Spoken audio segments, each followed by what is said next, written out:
Pretty good article I came across here the last couple of days when I was doing some research on mortgage debt and retirement planning for a video I was doing on reverse mortgages.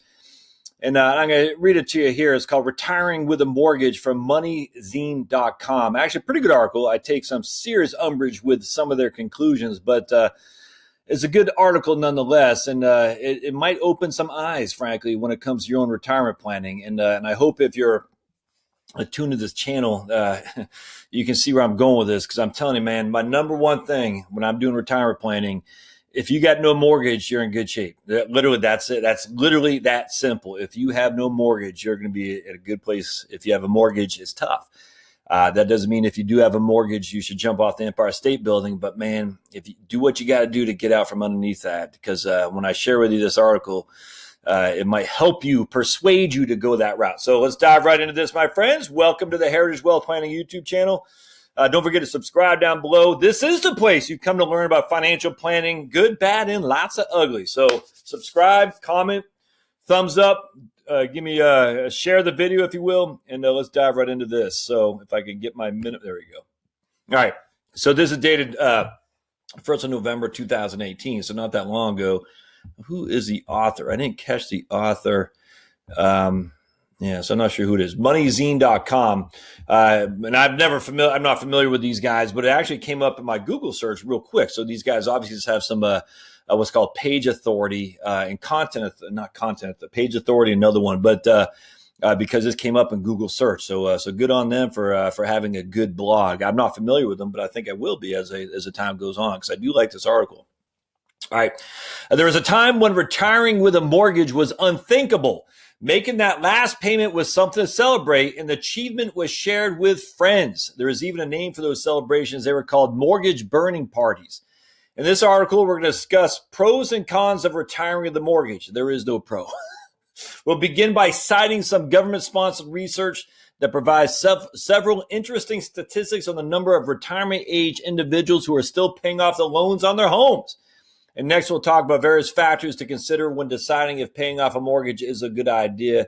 And finally, we'll expand that into a retirement planning scenario. So every year, the Federal Reserve Board publishes a Survey of Consumer Finances, the SCF. This is based on responses of 4,500 families that are representative of the economic conditions existing in the U.S. The survey includes demographic characteristics as well as pension and income information. The data we're using in this article was published in September 2017 and is a summary of the data gathered from the years 1989 to 2016. So a pretty big constituency here in terms of the survey. Let's put that with the Survey of Consumer Finances. Lots of good surveys out there, without question, real world surveys. Don't just use projections. Use real world data. I'm telling you, man, all these people, you should buy my, no. Show me the stats, like that Tom Cruise guy. Show me the money. I don't even know who that guy was. Tom Cruise, and who was the other guy? I forgot. I can't remember what that movie was called. I don't even think I ever watched it. Just remember the Phoenix Cardinals. Show me the stats before you tell me why I should use your projections there, Mr. Financial Planner. All right, the data we talk about, that the table below tells us the percentage of families that still have a mortgage or home equity loan. He used loans. I wonder if that's synonymous with lines. My presumption probably is. Loans and lines, just a second mortgage, essentially. Sorted by the age of the head of household. So here in 1989, if we'll just say 65 to 74, 20.6% of the people 65 through 74 head of households had a mortgage or equity loan. Now it's 35.2, which is down from 38.9 just 3 years ago, 2013, or I should say 5 years ago. The percentage of people, that's a fit. When I do my trusted calculator, right, so that's still a pretty significant. I mean, you're talking 15 divided by 20. That's a 75% increase, my friends, the number of people who have a mortgage when they're 65 to 74. And that's nuts. 75 years old. You had 5.8. We'll just round it up to 6. You got 23.2 minus 6. 7, that's, man, divided by 5. That's a 300% increase, 296% increase of people age 75 or older who have a mortgage. So right now in 2016, 23.2% of the households of the 4,500 they surveyed had a mortgage. Now, that's interesting. I wonder if this is carrying over. So we got less people 65 to 74 and more people 75. So I'm wondering if some of these people in 65 to 74 cohorts in 2013 are now these same people in 2016. Either way, that huge increases the number of people who have mortgages. And yet look at 2016 to 2000 in 1989 for ages 45 to 54. Less people have a mortgage in 2016 than they did in 1989. But then, yeah, look at that, less across the board. I wonder what you could attribute that to. That's interesting. Maybe tighter underwriting? I don't know. And 35 to 44, yeah, less than half of people in 2016 had a mortgage or the age of 35 to 44. That's got to be pretty good. That's interesting. I don't know what to attribute that to. I will see if they say anything about that. All right. To simplify this analysis, we'll consider families where the head of household was age 65 or older as retired with a mortgage. The observations we can make based on this research includes, we already talked about back in just over a quarter, back in 2006. Okay, we were talking about, we are a 200% increase in mortgages for family where the head of households was 75% or above. Actually, it's 300% to be 75 years older or above is actually 300%. And second set of data, we're going to look at how much debt these retirees are carrying. That's even more important. Are they adjusting it for, it doesn't look like it's being adjusted for inflation. All right, so 1989, they're carrying $33,000. If you're 75 or older in 1989, you're carrying $33,900 of mortgage or equity loan debt. And 2016 is basically twice that, 3 times that. I don't know what you can I don't know. That's just different. I mean, the cost of housing, inflation, whatnot. You can't just look at that without looking at the other factors there. But either way, I could care about less about 1989. I do care about if in 2016, the average head of household who is 65 to 74 had a mortgage debt of $118,000. The average head of household who is over 75 had a mortgage debt of $92,000. That's nuts. Again, we're using a simplifying assumption that the head of household age 65 and older is retired with a mortgage. Based on the second set of data, we conclude the average mortgage or home equity loan for retired families where the head of household was aged 75 or older increased in size $136,000. Yeah, but see, I don't like that because the homes have increased in value. Even more incredible. I don't like that. The 2016 data sustains a continuous climb in mortgage and home equity loans. You can't, that's not a good comparison. What you should just do is how many people have debt at 65 to 74 on their mortgage, and what is it? And so right now, 35% of all people out there have a debt on their mortgage who are 65 to 74. And of those people, the average debt is $118,000. All right. We now have a lot more. Okay, based on these 2 sets of data, we now know the number of retirees and mortgages have been increasing significantly. Yep. Overall, we now have a lot more debt held by those in retirement than we did back in the 1980s. That's true. Paying off with a mortgage.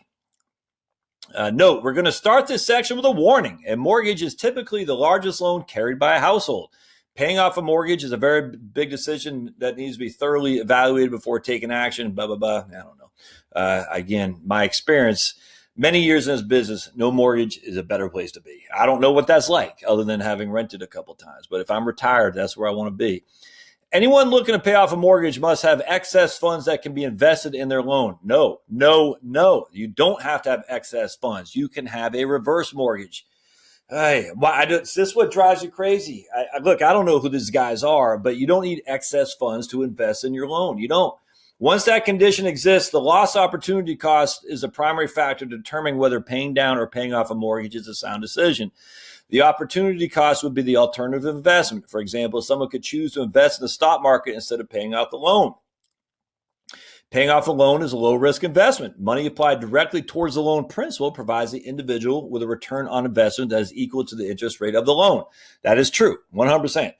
Since this is true, we can make two generalizations. When the interest rate on the mortgage is higher than the alternative, i.e. risk-free investment such as a certificate of deposit, it's better to pay down the mortgage than invest in the CD. I agree.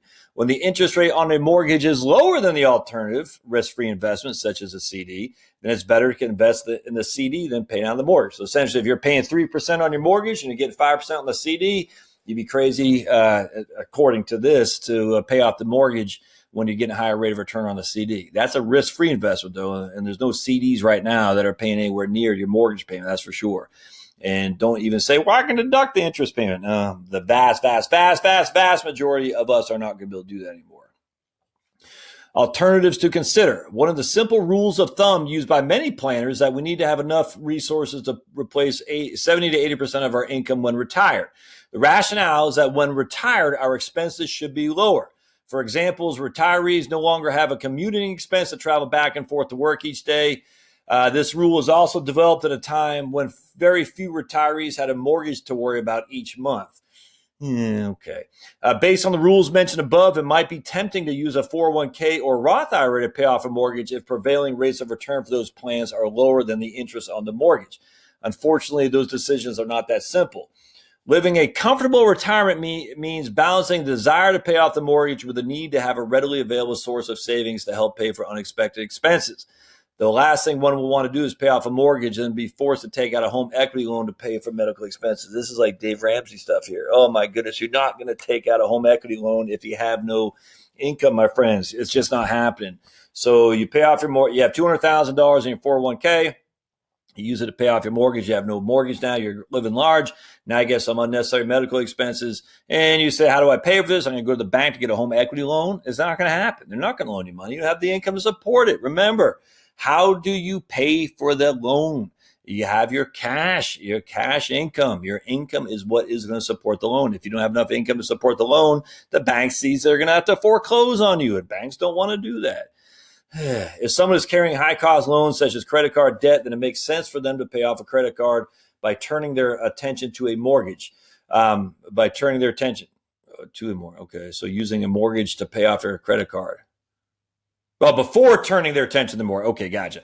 So if you got 3.5% on your mortgage and 8% on your credit card, don't even worry about your mortgage. Worry about your credit card. I completely agree with that. Similarly, if an investment can earn a higher rate than the interest charge on the mortgage, then making the investment is a better choice. Just keep in mind that higher returns are often accompanied by higher risk. That means you might not get that higher return. Again, projections versus guarantees. We guarantee you your mortgage is going to cost you a certain amount of money. We cannot guarantee your investments are going to earn you a certain amount of money. In the end, anyone trying to figure out retiring with a mortgage is a good idea will need to consider the alternatives. Are there risk-free investments to provide a higher rate of return than the interest rate on the mortgage or home equity? And the answer is no.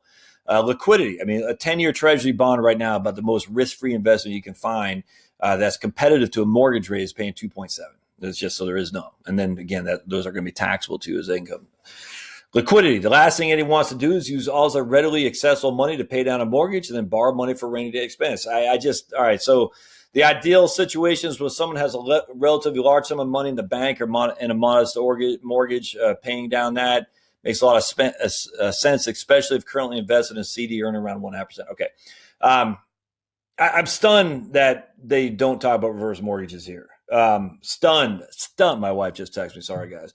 I don't get why the financial community is so hesitant to look at reverse mortgages. If you got a $200,000 home, and I don't know the numbers, you have to look at Wade Fowler's site at retirementresearcher.com, and you owe $100,000 on your mortgage. Why not take some of the equity that you have, do a reverse mortgage and pay that sucker off and leave your investments there? It's the best of both worlds. Now you're essentially saying I have no debt other than my reverse mortgage. Yeah, it is a debt for sure, but now I have my market, so I don't have the opportunity cost. So now I don't have the cash flow going out, and I have the opportunity cost of allowing the market to continue to work its magic if it were to do that. I don't understand why that's such an issue. Yeah, reverse mortgage is going to cost you probably $10,000. I get that. And it will be used against you when you die and you want to leave your home to heirs. I get that too. But all I care about is you right now. And your heirs are still going to inherit what you left them in your Roth or your 401k or 403b or TSB. It's more than just binary decision here. I don't get why the financial planning industry as a whole can't get this right. It's just it's a huge mistake to me, huge. So you're using your equity to pay down your pay off your home, and you have no payment due, freeing up that equity, that cash that you had over here, that way you don't have to tap into it to pay off the mortgage. And on top of that, freeing up the cash flow that was going out on the income statement because you no longer have a debt. Anyway, so a decent article. I just took huge umbrage with it and not being able to see the benefit of a reverse mortgage. All right. Well, as always, hope you find this helpful. If you like what you see, subscribe, comments, thumbs up, the whole thing. Share on Facebook. Share on any of the other YouTube. Share with your friends and neighbors as well. And we'll see you guys next time. Thanks now.